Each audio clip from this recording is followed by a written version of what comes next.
Everyone, let's jump right to it. So today we're going to talk about 5 ways to pass a home inspection. Now, if you're trying to sell your home right now, you'll find yourself in what we would call a buyer's market. That basically means there are fewer buyers than there used to be, more inventory. So houses sit on the market just a little bit longer, and that creates a better situation for the buyer. Just 2 short years ago, it was flip-flopped. We were in what would be a seller's market because there was less inventory and a ton of buyers due to those historically low interest rates of around 3% back in 2021 and even parts of 2022. So today, you are in that buyer's market. It's primarily because of these interest rates. This is about where we're at today. We're somewhere between 7.7 and 6.9% on a 30-year fixed mortgage. But keep this in mind, the historic average dating back 30 years is 7.4%. So we're literally still just right on the average mark. But because we were so low just a short time ago, people are kind of holding up just a little bit, and they're just a little bit more timid than they used to be. Now, again, the historical average for the last 30 years is 7.4%. Believe it or not, back in the early 80s, it was over 15%. That's crazy if you think about it. But today we're somewhere between the 6.9 and 7.7. So let's talk about 5 ways that you can pass a home inspection now that your home is on the market. Maybe you're having to move because of business, because of a family, whatever it may be. You found yourself now needing to sell the home. Now, most of the time, buyers in this market will have a home inspection.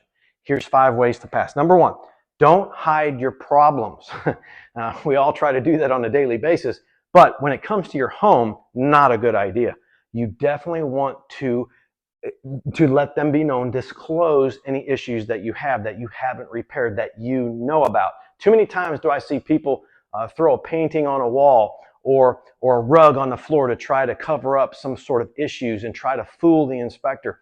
And if the inspector catches it, it's not going to go well because you're going to put them on edge and they're going to be expecting the worst. Number 2, you can put yourself into liability by doing this. Say, for instance, you do fool an inspector, and it has happened before.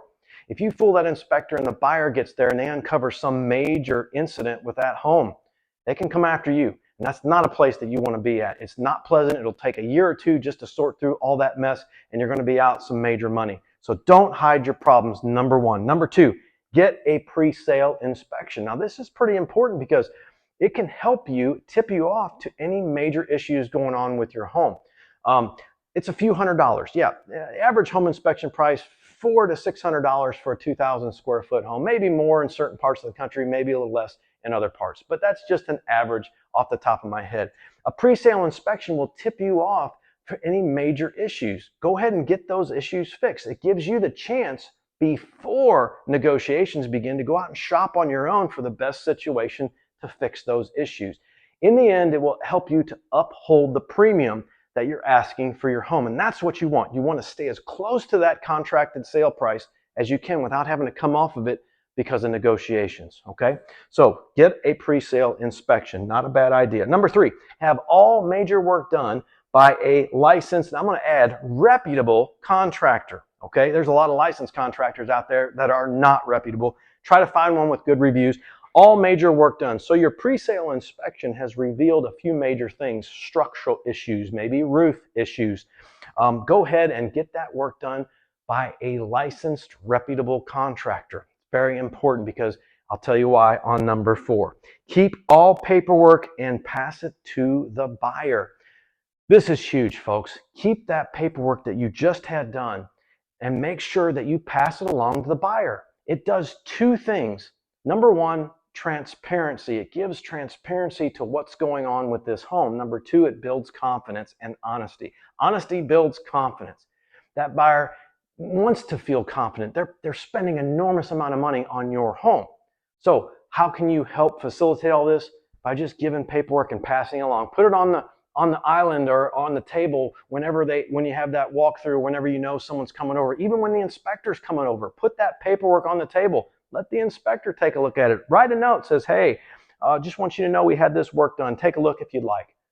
That paperwork, even some of that work you have done, maybe it's structural. Some companies provide warranties with that work. You may get a 10-year warranty or a 20-year warranty, and that is transferable. So it builds confidence to that buyer to know that wow, they had this work done by a reputable contractor. Not only that, but I've got 9 more years left on this warranty. That makes me feel good as a buyer. So keep all paperwork and pass it to the buyers. And last, pay attention to your attic and crawl space. These are spots that people just don't like to go because either they're too hot or they're too dark and nasty. So in the southern part of the United States, mainly you have slab homes where there's no crawl spaces. It's all concrete on the ground. In the middle of the country and up in the north, you've got crawl spaces and basements. And you're going to know that these areas are just not places that people go. And they don't go there for a long time, like ever. And the biggest problem that you have is moisture, and then that breeds fungus growth, and then it breeds animals, and then next thing you know, it's a mess under there. And this is where you can easily spend $15,000 to $20,000, not even see the work once it's done because you never go down there. But this is an expensive space if it's not maintained. You definitely need to have an idea on what's going on in your crawl space. Make sure there's no junk.